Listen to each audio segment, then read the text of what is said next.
Hello, and welcome back to another episode of Soul Speak. I am your host, Emily Miller, intuitive guide and healer. All right, so today we are going to discuss love and the true source meaning of love. What does Source think about love? How is love truly expressed? Well, if you think about love in like movies or books or things like that, it's like very emotional. You are, even the term falling in love sounds like kind of dangerous, right? Who wants to fall in love? We want to exist in love, be in love, soak in the love, not fall into it. That sounds like something dangerous. If I fall, I'm going to skin my knee and get hurt. I don't want to do that.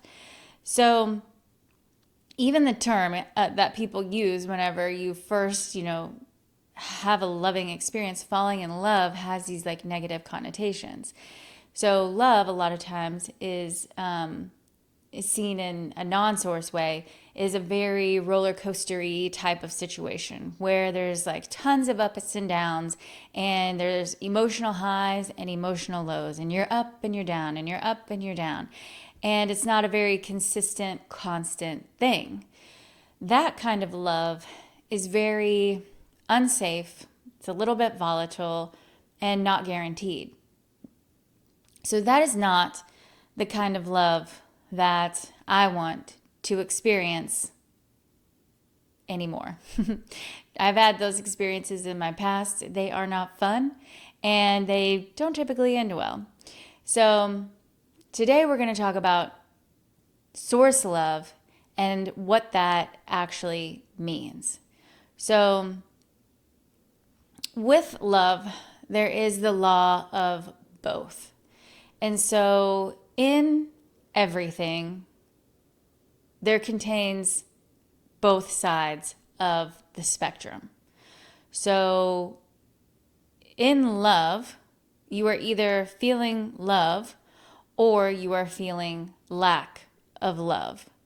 And the in love feeling is emotions like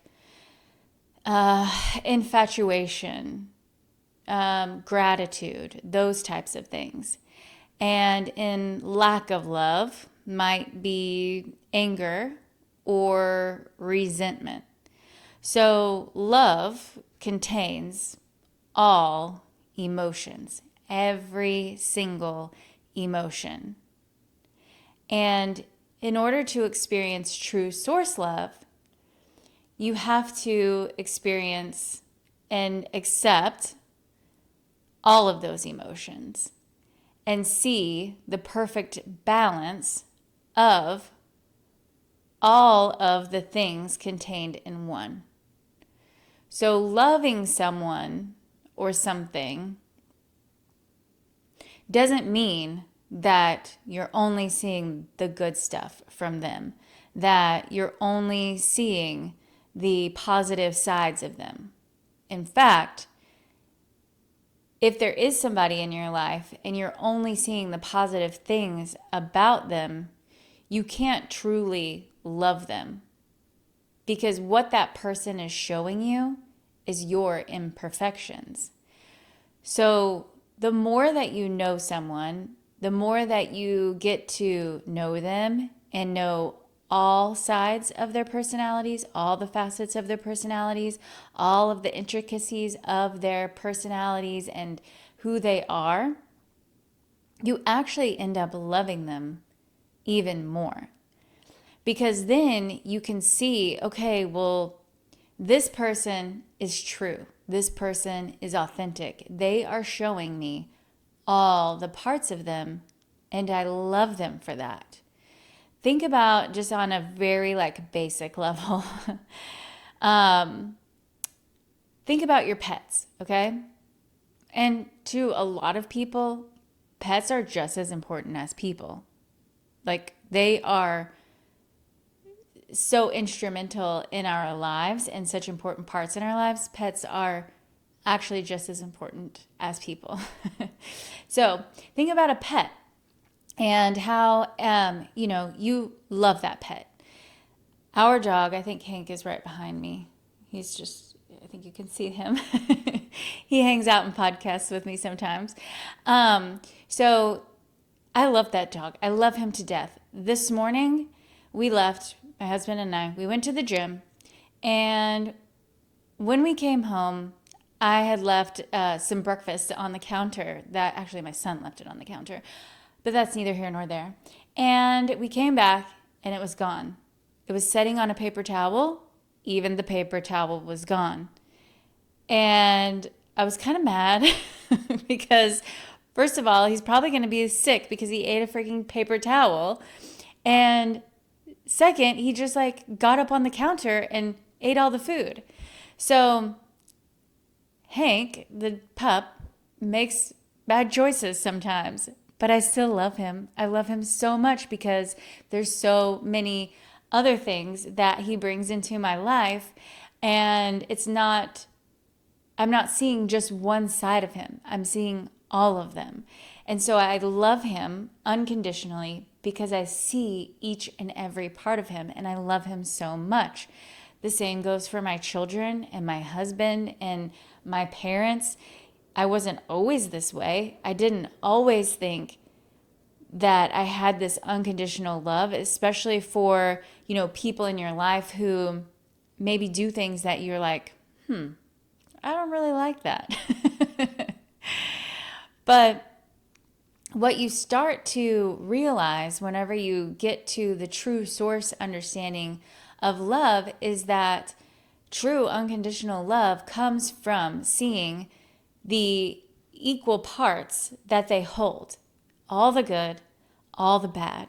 For every 10 bad things somebody has, they also have 10 good things.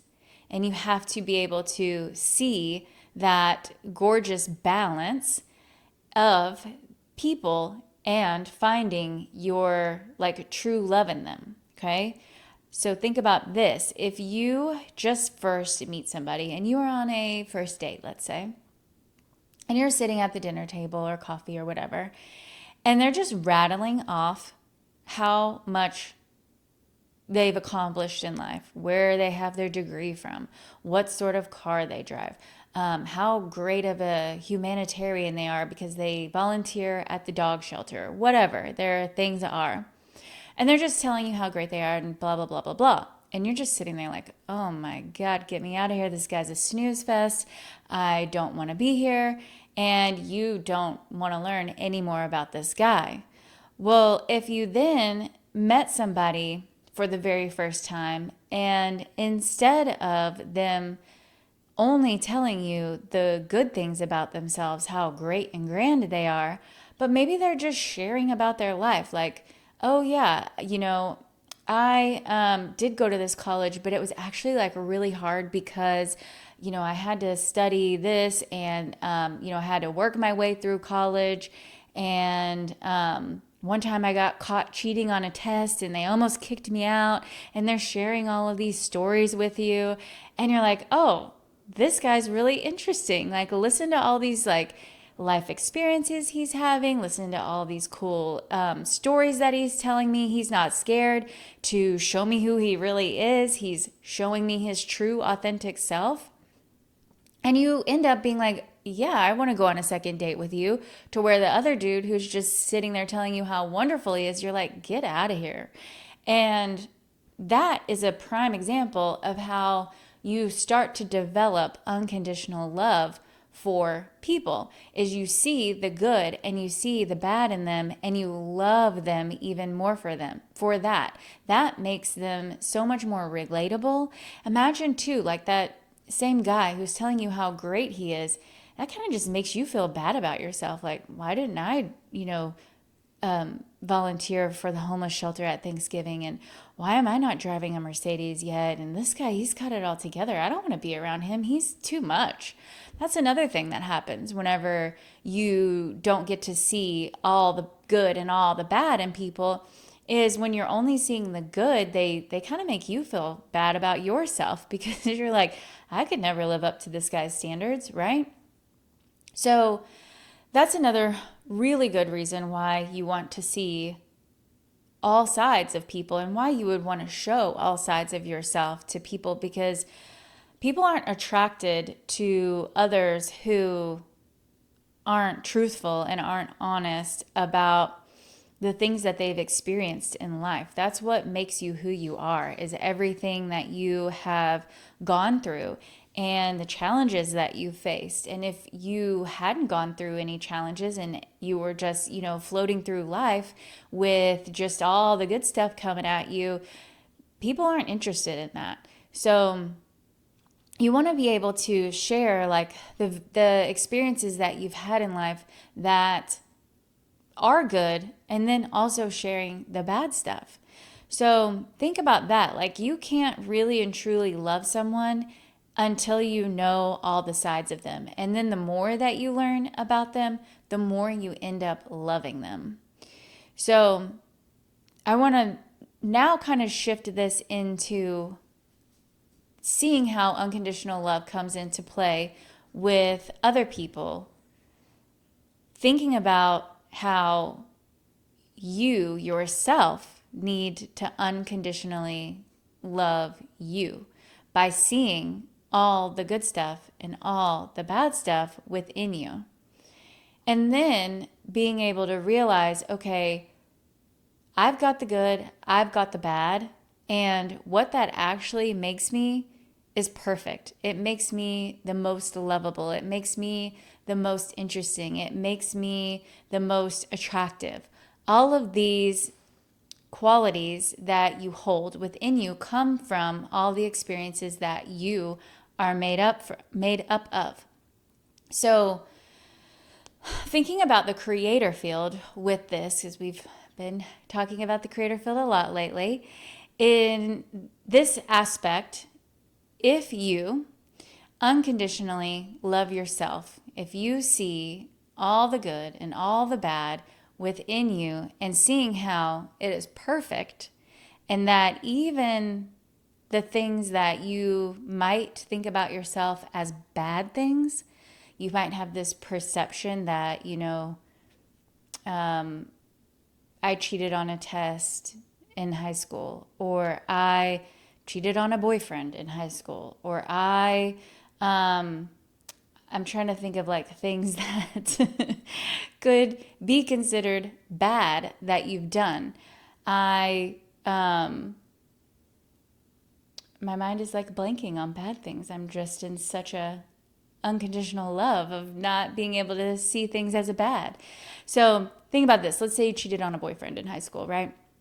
And you like think that makes you a bad person.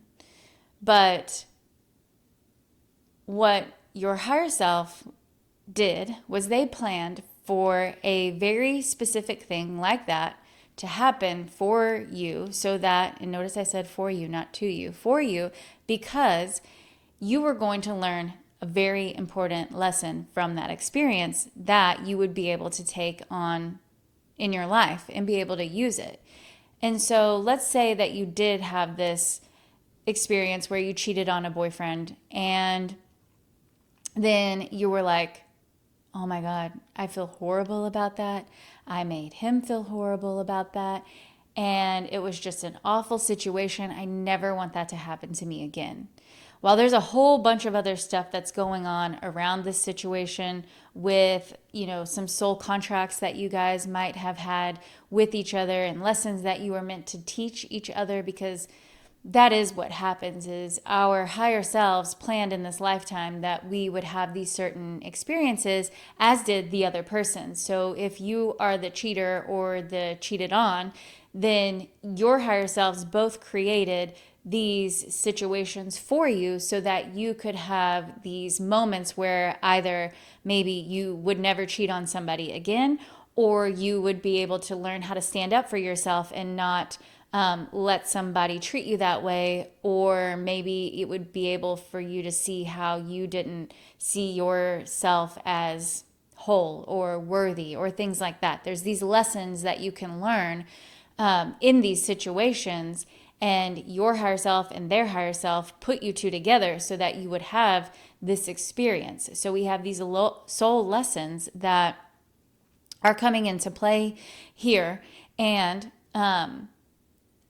that is a very important aspect of seeing the perfection in these situations, and seeing how, even if there is something that seems like a bad thing that you have done, or something that you aren't proud of, or something that you wish you hadn't done, is going in and seeing like, how did that actually make the situation, how did it make me a better person? How did it help them? How did our interaction, our soul contracts that we played out for each other, how did it make it so that my life is better and then their life is better? So whether you were on one side of the spectrum or the other, you both get to have better lives coming from that situation. So that's like, it's so important to understand that everything that we have experienced in our lives, they all have very big purposes from them. Now, not everybody is going to learn from the mistakes, I'm putting that in quotes if you're not watching, the mistakes that you've made. Some people don't learn for lifetimes that lesson that they were supposed to get from it. And so then it keeps carrying on in this lifetime until they get to a point where they're like, I've had enough. I'm not going to live this way anymore. I'm going to make changes. And it will carry on until the person, human, finally gets the thing. And then they'll be like, oh, okay, I'm not meant to be living this way, and then change it. So going back to the cheating situation is being able to find that perfection in the situation. So instead of having in your creator field, I'm a bad person, I made a bad choice, 10 years ago or however long ago it was, then you're like, oh, I go back, I see, what did I actually get to learn from this situation? How did I get to see how I actually want to be as a person? And then also going in and being like, how did I actually help that person by me being the way that I was? What did my soul help them achieve? So there's always going to be a positive and a negative. While that person could have been heartbroken, they also learned how to stand up for themselves and not let somebody, treat them that way. So even in the worst situations, there's always a positive. There's always a way to see how that situation was beneficial. And that is how you get to get into a place of unconditional self-love for yourself. So by going in and seeing, instead of beating yourself up over a situation, going in and seeing like, how was that actually the best thing that could have happened for me and for them? And once you get to a point where you can kind of like clear out all those emotions about things that you were holding on and judging yourself about, then you get to a point where you can get to unconditional love for yourself, just the way that you express it for your loved ones, for your pets, for your children, for whoever. You can also have that same exact unconditional love for you. And it's actually the very most important person, you, to have unconditional self-love. Because if you are judging yourself, beating yourself up,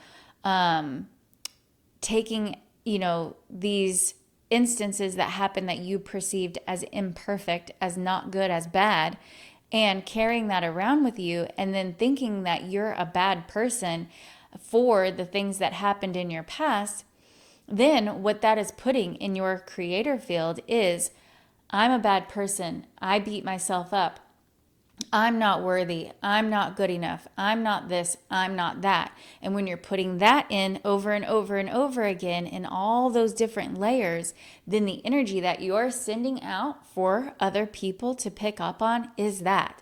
Beat me up, tell me I'm not good enough, tell me that there's something wrong with me. And you are basically saying, Here's my script of I'm not good enough, I'm not perfect, I'm not worthy of unconditional love, giving that to people for them to read and pick up on, energetically read, and pick up on, and then give right back to you. So they are only playing out the script that you have written with the thoughts and feelings and beliefs that you run on repeat within yourself, and they take it and they play it right back to you. Other people, places, situations, circumstances, and even these emotions are held within our energetic bodies that transfer straight to our physical bodies. So every time you have a thought about yourself that you are less than perfect, and by perfect, I mean that unconditional self-love for you, by seeing that everything has equal amounts of good and everything has equal amounts of bad, and that is what unconditional love is for someone, something, and even yourself. So imagine if you were able to see and treat yourself the way that you treat your dog, and you just forgive. You're like, man, he ate that entire stuff off the counter. He wasn't supposed to act that way, but that's okay. He's going to pay for it later on his own. And, I don't know, I'll make another breakfast or whatever. And it's not that big of a deal. You can give yourself the exact same grace and the exact same forgiveness that you gave your dog. You can do the exact same things for yourself that you do for other people. And not only can you do that, but it is imperative that you do that because of what I was just saying about the creator field. If you have any of those constant thoughts that you are sending out, that is what people are going to do back to you. That's what your situations are going to mirror back to you. That's what your world around you is going to show you. You're going to get beat up. You're going to get put down. You're going to have all of these experiences that aren't desirable. So realizing that, you can see that you have complete control over how other people treat you by how you treat yourself. So think about that. Like, we think of love. We've thought of love up until, I thought of love like this way up until maybe 4 years ago, that love was just this roller coaster that you hop on, that is a constant up and down of emotions, that is nothing that is guaranteed and is very conditional upon how I behaved and how I acted, and that I had no control over it. But the source truth of the situation is that you have complete and utter 100% control over how people love you by how you love yourself. Your creator field, if it is filled with I love me, I am perfect, I can do no wrong, I am, pure source definition of love, where everything is good and everything is bad and everything serves a purpose. And even when there is stuff that I see as bad, I give myself the grace, and then I see like, okay, well, how did it actually serve me? How was this situation something my higher self placed in my path in order for me to learn a really valuable lesson that I can take with me for lifetimes? And people don't know this. People don't understand how important self-love is, because a lot of times it's just fed to us as bubble baths and mani-pedis and, long walks with our favorite podcast. That is not self-love. Yeah, those are really fun, amazing things to go do. Like, yeah, who doesn't love to just, wander around and get your nails done? That's fun. But that is not something that is going to actually change your life. It's not going to change your creator field. A a self-love date to go get coffee where you write a love note to yourself isn't enough. While they're good actions to take, it's not enough. So you have to really start changing the way that you think and feel and believe about yourself, and understanding that it is imperative and so important to know that you are perfect. Source created you in His perfection, who also created your higher self in that same exact perfection. And they put you on this earth to exist in your perfection. And for you to be able to see and realize and understand how perfect that you are, so that you can experience all the good stuff, all the good things in life, everything that you desire, the love, the affection, the attention, the love from money, the love from people, the love from all the situations and circumstances that you experience. It's just a really like eye-opening thing whenever you start seeing like, okay, what is love? What does it mean? And how can I give it to myself? And when I give it to myself, how does the world around me change?